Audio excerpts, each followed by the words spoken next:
Salam, hər vaxtınız xeyir dəyərli müəllimlər. Bundan əvvəlki videomuzda sual bazasındakı suallar əsasında sınaqların hazırlanmasını izah etmişdim.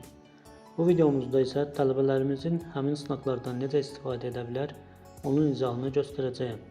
Sınaqlardan istifadə etmək üçün tələbələr şəxsi kabinetlərinə daxil olurlar. Şəxsi kabinetdə imtahanlar və sınaqlar bölmələri mövcuddur.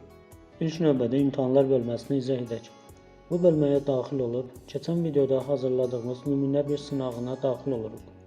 İmtahana başla düyməsini vurub, sualları cavablandırırıq. Bitirdikdən sonra bitir düyməsinə toxunuruq. Nəticələri görmək üçün sınağı qiymətləndirə və əlavə şərhlərinizi yaza bilərsiniz. Daha sonra qiymətləndir və nəticəni gör düyməsinə sıxırıq. Və ekranda nəticələrimiz əks olunur. Səhvlərə bax düyməsini vuraraq səhv yazdığımız suallara və onların alt hissəsində həmin sualların izahını görə bilərik.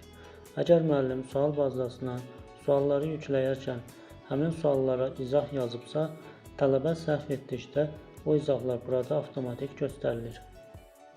İmtahanlar ilə sınaqlar bölməsinin əsas fərqi odur ki, imtahanlardan nəticə yalnız test bitdikdən sonra görünür, sınaqlar bölməsində isə tələbə sualı cavablandırdığı anda cavabın düzgün və ya yanlış olduğunu canlı olaraq görür.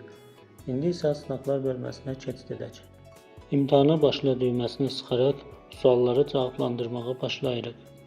Burada biz yanlış variant seçdikdə düzgün cavab yaşıl, bizim seçdiyimiz səhv cavab isə qırmızı rənglə işıqlanır. Cavabı düzgün seçdikdə isə xana birbaşa yaşıl rəngdə göstərilir. Sınağı bitirdikdə ekranda toplam bal, düzgün və səhv cavabların sayı əks olunur. Nəticəni təsdiqlə və bağla düyməsini vurduqda nəticələr avtomatik olaraq sistemə yazılır. Və tələbə istədiyi vaxt nəticələrlə tanış olmaq üçün nəticələrin bölməsinə daxil olur. Hətta səhvləri yenidən işlə düyməsini sıxaraq səhv yazdığı sualları yenidən işləyə bilər.